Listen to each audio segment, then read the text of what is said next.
Congratulations! You bought your very first silver coin, and it happens to be an American silver eagle. You might be wondering, what do I do next? Well, the first thing you need to do is become a silver stacker, and you're not there quite yet.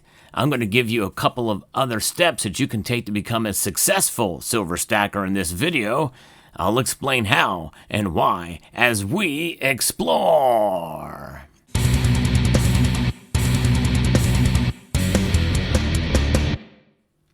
This video was inspired by a member of the community who just bought his very first silver eagle. And he made a smart choice making this purchase. And this is what it is there, an American silver eagle that you can hold in your hand. It's a lovely coin indeed. And it is a great choice because it is the most popular bullion coin on the planet. There's no other coin that comes close. So these are liquid worldwide, although it's obvious that they're much more liquid and recognized in North America, especially the United States, compared to other nations that have bullion coins. But regardless, no matter where you go, these are recognized as pure 999 silver. So you made a smart move because liquidity is key. It's one of the steps that you want to take as a silver stacker. You want to be able to trade and collect and stack recognizable silver whenever and however you can. So let's talk about some of the steps that you should take here in terms of recognizing what you already have and what it takes to become a silver stacker. Well, first, all it takes to become a silver stacker is to buy either one more of these or some other piece of silver that you can literally place on top of the other, much like you see with these bars here or these other eagles or these coins. That's really as simple as it is. In other words, when you take two pieces of silver and put it on top of each other, you literally, not just figuratively, have become a silver stacker. That's right, you've patterned out your buying by making a purchase twice, no matter what type of silver it is, as long as it can literally rest on top of the other. Of course, there's many different shapes and styles of silver that you can buy out there that may be a little bit more difficult to do that, but notwithstanding, that is the case. But it's not just about the kind of silver you have, it's what you should do with it here. And yes, you've seen me wearing gloves, but most bullion silver like this you can touch with your bare hands. But the thing is that silver eagles are minted from relatively soft metal, and your fingers can get oily. There's dirt and acids that can cause it to tarnish. And of course, your environment is something you have to think about.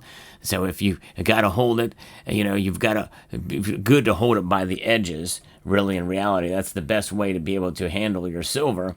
And so that is first and rule number one. Honestly, if you need to resell it down the road, you probably want to keep it in fairly good condition. Now, the other thing, and the step number two that you must take, is to be very careful about who you tell. It's operational security. It's incredibly tempting to take a picture of your new coin, post it on Instagram or Reddit, or brag to your buddies, but resist that urge. You don't want people knowing that you have precious metals in your house. Keep your stack a secret between you, your safe, and maybe your trusted partner. However, I understand the urge and want to tell folks about it. You might be thinking to yourself, well, you've got a YouTube channel and you're telling people you're showing your silver, but I do it anonymously. That's right. You gotta practice good common sense when you have your silver and be very, very careful about it. Now, there is something about letting people know about the value of precious metals.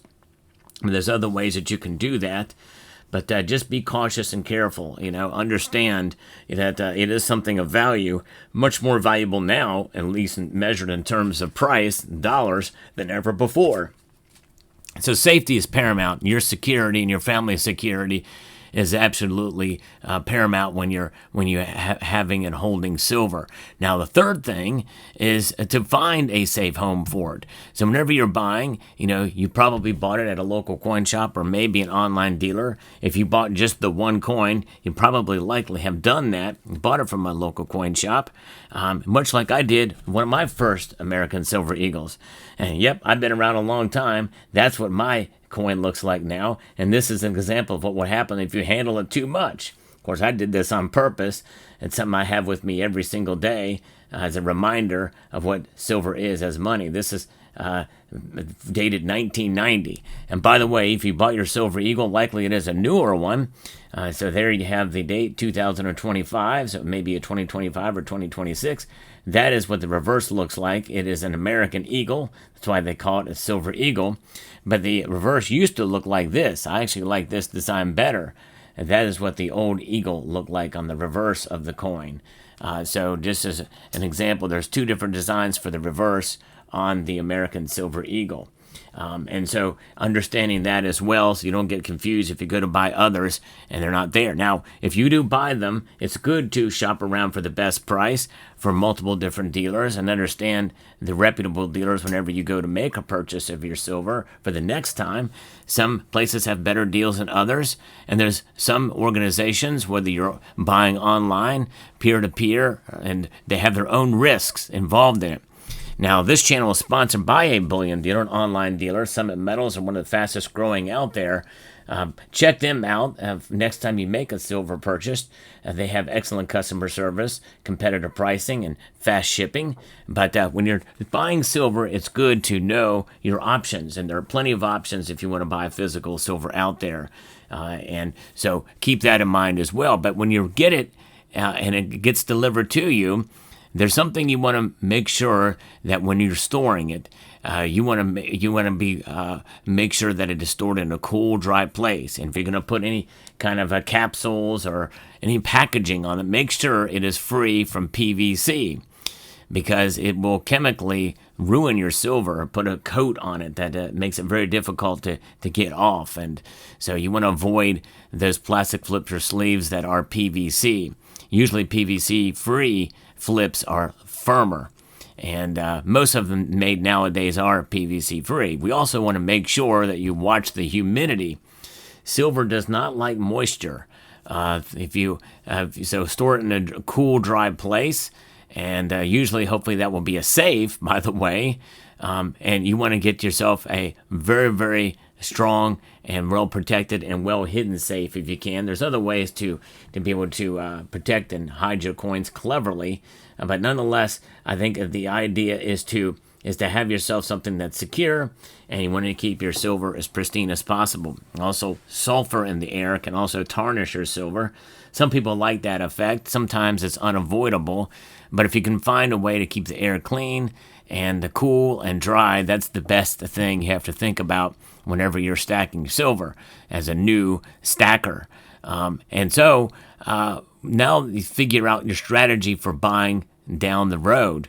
There's two paths that you can really follow in terms of buying silver. Number one, if you're a hardcore stacker, you really just want to accumulate as many ounces of silver as possible for the lowest price possible. Now that can be in the form of coins like the American Eagle, and it's a good idea to have a fair amount of those because they've always consistently been the most liquid and recognized silver pieces out there. But there's also bars and rounds like what you see in the back here. These are referred to as generic or privately issued rounds. I really don't like to use the term generic because most of these have branding on them of some sort of privately issued piece. This particular piece does not. I think it was made by Golden State Mint, but we really don't know. So this probably would be classified as true generic silver. And it comes in a variety of different, usually classic designs. And as you can see, this one here has the famed milk spotting on it. That is something, as a stacker, you'll get to know very, very soon. Some people consider that its own security feature because silver is unique in that milk spotting from time to time. But there's a variety of different rounds that you can get. And then there are bars. Bars come in the form of pressed bars or minted bars, like this Engelhard, classic Engelhard bar. And this is a branded, privately issued round or bar. And here's another one that's from Sunshine Mint. Sunshine Silver here. Another struck bar there. And then you can get also the cast, extruded, or poured silver. Here's an example of one that has that sort of look to it. Either cast, extruded, or poured. Poured is a little different. Usually they have some bubbles and the like on the back of it. And then the other type of silver that you can get is constitutional silver. That's right. That's in the form of this. This is the Mercury or Winged Liberty dime, these actually can be got at a really good price these days, and that's another angle in terms of strategy and buying. And the silver market will change. The physical silver market does evolve. Not all silver is created equal. So you might want to consider adjusting and being agile as you consider buying silver down the road. And it's also very highly recognized, although it's more liquid and sometimes than others. So that's the thing you must consider here. But the Silver Eagles be a bit pricey because they're so recognized. They carry a higher premium to fee over the spot price of silver. So you might want to look into some of those other rounds for future purchases. But you also have to understand that when there comes to sell, you're going to get more for your Silver Eagles. But that may not equal out the amount of premium you pay over it. It just depends on where you're selling them to down the road. And it should be something you consider way down the road, by the way. Now, if you love history, the design, and the official government backing, you might want to start a date run, of Silver Eagles from every year that they've been minted that's collecting.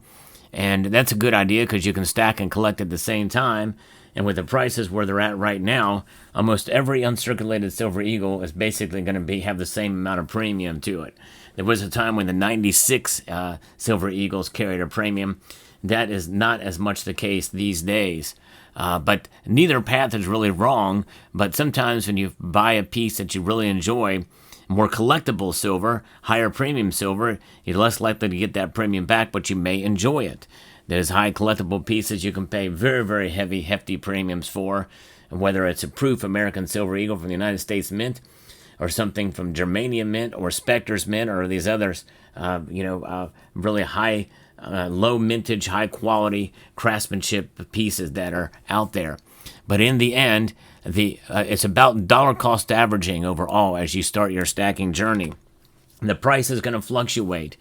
It wasn't that long ago. In fact, at the time of the recording of this video, silver's price was less than a third of where it is right now.